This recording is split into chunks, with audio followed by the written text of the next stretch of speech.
어떨 때에는 가을에 옷 한 벌을 입고 나왔는데 계속 그 옷을 가지고서 생활을 하다가 추워진 겨울에 쉼터에 입소하기도 하고요. 안녕하세요. 안녕하세요. 자연지식입니다. 오늘은 쉼터에서 17년 정도 종사하셨던 정선영 선생님을 패널로 모시게 네. 되었습니다. 안녕하세요. 네, 안녕하세요. 반갑습니다. 네. 대전 청소년 쉼터에서만 네. 일시, 단기, 중장기 포함해서 총 네. 17년 정도 종사를 하셨다고 하시더라고요. 한 직장에서 10년 동안 일하시는 것도 정말 어려우실 것 같기도 한데 네. 솔직히 쉼터가 어떤 곳인지 저는 잘 모르겠어요. 네. 어떤 곳인지 소개 한번 부탁드립니다. 청소년 쉼터는 가출 및 위기 청소년들을 보호하고 그들에게 도움을 주는 사회복지 시설입니다. 전국 각 지역에 한 100여 개의 쉼터가 지금 설치되어 있고요. 이들의 지금 대상 청소년은 가출 및 위기 청소년이긴 한데 청소년 기본법상 9세부터 24세까지의 청소년이 이용할 수 있습니다. 네. 그리고 국가에서 지원되는 예산으로 운영이 되다 보니 모든 비용이 무료이고요. 네, 24시간 언제든지 도움을 요청할 수 있습니다. 그럼 아까 말씀해 주셨을 때랑 똑같이 일시, 단기, 중장기 이렇게 좀 네. 차이가 있던데 네. 좀 이렇게도 좀 구분지어서 소개해 주시면 좋을 것 같아요. 네. 일시, 단기, 중장기는 기본적으로 운영 기간과 그다음에 이용 가능한 서비스에 따라서 이 유형이 좀 나누어지는데요. 먼저 일시 쉼터를 말씀드리면 24시간에서 이 7일간의 일시 보호 서비스를 받을 수 있고 일시 쉼터는 고정형과 이동형이 있어요. 그래서 고정형이라고 하면 한 장소에 쉼터를 설치해서 아이들이 자유롭게 이용을 하고 왔다 갔다 이용하면서 서비스를 받을 수 있는 곳이고요. 이동형 쉼터는 아이들이 있는 거리에 직접 찾아가서 그들을 만나고 상담하고 서비스하는 그런 쉼터입니다. 일시 쉼터는 생활할 수는 없어요. 생활할 수는 없고 내가 정말 필요한 잠을 자거나 아니면 먹거나 아니면 씻거나 세탁을 할 수도 있는 그런 서비스가 제공이 가능합니다. 단기 쉼터는 3개월 이내에 서비스를 받을 수가 있어요. 생활을 할 수 있는 쉼터고 내가 거기서 심리 정서적 지원을 받으면서 귀가를 요구하면 귀가할 수 있도록 가정과의 상담도 진행을 하고 귀가 서비스를 진행하고요. 그런 부분에서 이제 아이들이 가정으로 돌아가지 못한다. 그럴 경우에는 중장기 쉼터로 이제 연계가 되어지기도 합니다. 중장기 쉼터는 3년까지의 보호 서비스를 받을 수 있어요. 그래서 여기서는 학업 지원과 자립 지원이 가능합니다. 그래서 이렇게 기간적인 차이와 서비스의 내용이 좀 차이가 있어요. 네. 그럼 말씀해 주시는 거 들어보니까 저도 좀 청소년 때 사춘기 시절에 막 가출을 하거나 이랬었을 때 좀 알고 있었으면 쉼터를 이용해 줄 수도 있었을 것 같아요. 배고프고 막 이럴 수 있는데 밖에서 막 집 앞에서 놀이터 쭈그리 앉아있고 막 이런 적도 있었었거든요. 혹시 여기 쉼터에 들어오는 친구들은 어떤 친구들이 좀 들어오는지 아까 나이가 9세부터 24세라고 말씀을 해주셨어요. 그 친구들의 특징을 좀 더 상세하게 설명해 주시면 좋을 것 같아요. 네. 아무래도 주 대상층은 가출 및 위기 청소년이고요. 가출을 한다라는 것은 가정이 안정적이지 못해서 그리고 그 안에서 내가 잘 보호받지 못해서 가출을 하게 되는 경우가 많이 있습니다. 가정에서 어려움으로 가출을 한 청소년들이 거리에서 지내거나 또는 그 어려운 청소년들을 또 도와주는 아이들도 있기는 해요. 그 아이들이랑 잠깐 지내다가 청소년 쉼터로 유입이 되기도 하는데 정말 갈 곳이 없고 그래서 찾아오기도 하고 또는 가출을 하기 위해서 쉼터를 검색해서 찾아오기도 합니다. 네, 가정 안에서 상당히 성폭력, 가정폭력, 그다음에 방임, 정서적 학대 등이 계속 이루어지는 경우들도 많이 있어서 이 아이들이 가출을 한다라고 하지만 저희들은 탈출이라고 얘기도 많이 합니다. 집에서 탈출했다고. 네, 집에서 탈출했다 하죠.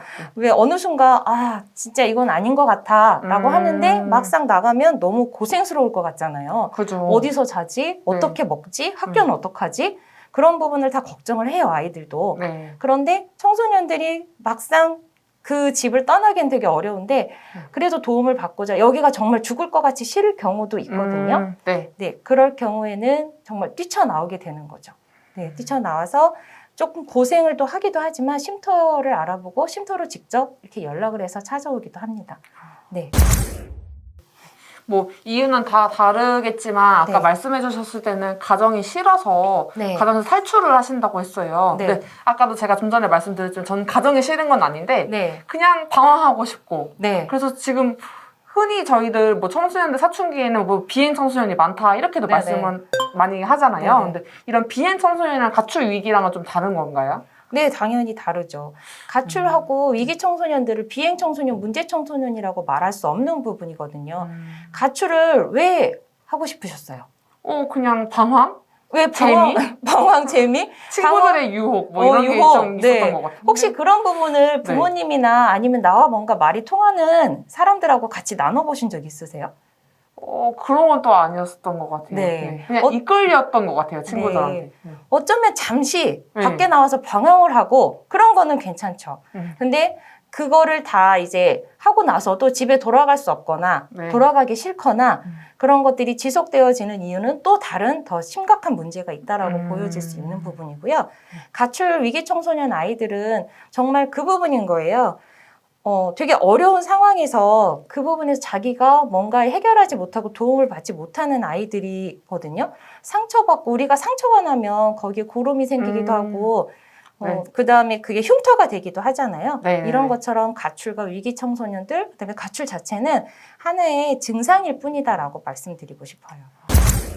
정말 뭐 이야기를 공감해주거나 네. 좀 그런 분이 있었으면 좀 그런 일은 네네. 없었을 수도 있겠네요. 네, 그래서 요즘에 뭐 1388로 이렇게 아이들하고 같이 상담을 하기 위해서 많은 전화나 아니면 그 채널을 열어놓기 위해서 학교도 아이들을 상담하기 위해서 한 클래스를 만들어 놓잖아요. 그런 것처럼 쉼터도 그런 역할들을 지금 하고 있습니다.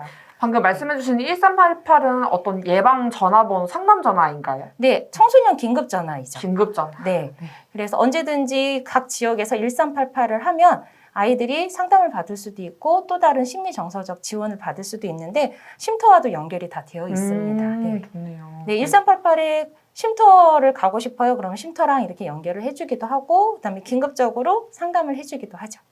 네. 그럼 저는 그 입소를 어떻게든 했고 상담을 하셨고 뭐 심리 제공 서비스를 받는다라고 네네. 했는데 여기서 솔직히 옷과 돈 다 챙겨왔다고 해도 네. 그게 떨어지거나 네. 그럴 수는 있잖아요. 네. 먹거리나 이런 거 어떻게 좀 의식주가 제일 네네. 좀 궁금한 것 같아요. 쉼터는 아까 처음에 말씀드렸듯이 모든 비용이 다 무료예요. 그러니까 네. 청소년들이 정말 위기 상황에 처해 있는 청소년들이 쉼터를 이용할 때는 모든 비용이 다 무료인데 먹는 거 다 무료로 제공이 되고요. 네. 식사가 다 그때그때 제공이 됩니다. 근데 쉼터마다 일시 쉼터 같은 경우 고정형 쉼터에서 급하게 아이들이 배고파서 먹어야 되니까 그런 좀 간단 요리, 네, 간편하게 요리할 수 있는 그런 부분도 제공이 되고 아예 식사가 제공이 되기도 하고요. 이동형 쉼터 같은 경우는 거리에서 아이들을 만나잖아요. 네. 그러니까 거리에서 아이들이 쉽게 먹을 수 있는 게 정말 라면일 수 있고 컵라면, 삼각김밥, 또 다른 김밥 이런 부분일 수도 있고 해서 아이들이 먹고 청소년들이 먹고자 하는 아니면 자기의 배고픔을 달래고자 하는 그런 서비스는 다 제공이 됩니다. 네.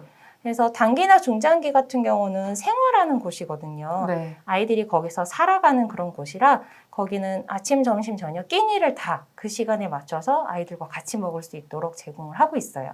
청소년들이 자기 시간에 맞춰서 끼니 시간에 맞춰서 밥을 먹는 걸 되게 귀찮아하죠. 그죠. 네. 저도 나 배가 안 아침을 고프니까 안 먹고 싶다. 맞아요. 네. 지금 나 배고프니까 지금 먹고 싶다. 네. 그렇게 얘기도 하는데 그래도 우리가 끼니 시간을 잘 맞춰서 먹을 수 있도록 좀 지도를 하고 있거든요. 이 청소년들은 지금 밥을 먹는다 하더라도 내가 정말 정상으로 된 밥을 또 언제 먹을지 모르는 상황에 처해 있는 청소년들이 많이 있어요. 그래서 제때 그 끼니에 식사를 한다라는 것은 아이들이 앞으로를 계획할 수 있고 뭔가 앞으로의 미래를 기약할 수 있는 부분의 준비와 연결이 되어지거든요. 그래서 단기, 중장기에서는 그 끼니 시간에 아이들과 잘 챙겨서 먹을 수 있는 부분이 첫 걸음이 되어지기도 합니다. 이렇게 여러 가지 뭐 간식도 제공이 되기도 하고요. 기본적인 주식이 다 제공이 되기도 하고 옷은 사실 아이들이 너무나 청소년들이 되게 다양한 취향을 가지고 있잖아요. 네. 그리고 많은 청소년들이 이용을 하다 보니까 공용으로 제공되어지는 옷은 많지는 않아요. 대부분의 청소년들이 자기가 가지고 온 옷을 입고서 생활을 하는데 간혹 가다가 정말 옷 한 벌 가지고서 거리를 방황하다가 쉼터에 오는 친구들도 있어요. 네. 어떨 때에는 가을에 옷 한 벌을 입고 나왔는데 계속 그 옷을 가지고서 생활을 하다가 추워진 겨울에 쉼터에 입소하기도 하고요. 네, 그냥 맨발로 돌아다니기도 하고 슬리퍼 신고 맨발로 돌아다니기도 하는데 그런 친구들한테는 쉼터에서 뭐 여러 가지 생필품 같은 경우는 다 제공이 돼요. 네, 제공이 되기도 하고 그런 부분이 돼서 부족하지만 청소년들이 생활할 수 있는 부분은 제공을 하기 위해서 쉼터가 많이 노력을 하고 있습니다. 네, 용돈 부분은 네. 참 민감한 부분이기도 하고요. 정말 필요한 네. 부분이기도 하고 그렇죠. 꼭 필요한 꼭 부분인데 있어야죠. 네. 청소년들한테 제공이 되어지는 쉼터도 있지만 제공을 못하는 쉼터도 있어요. 네, 그 이유는 청소년 쉼터 예산 구조 안에 쉼터를 이용하는 청소년들한테 이 현금 서비스가 제공되어지는 예산 구조가 아니거든요. 네. 그러니까 국가나 시가 다 지원을 해서 운영이 되어지지만 쉼터를 이용하는 청소년들의 용돈을 지급하는 돈으로 적용되지는 않아요.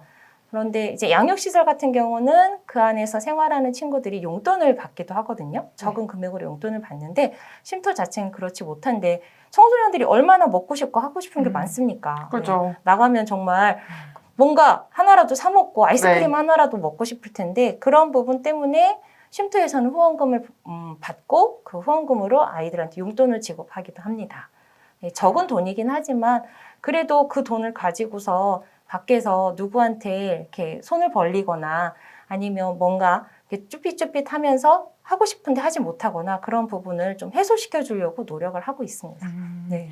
저 선생님께서 말씀하시는 걸 들으면서 좀 두 가지 정도의 궁금증이 네. 생겼는데요. 첫 번째로는 자신의 옷을 직접 입는다고 네, 말씀하셨는데 제가 직접 빨래도 하고 다 자기 거는 자기가 하는 건가요?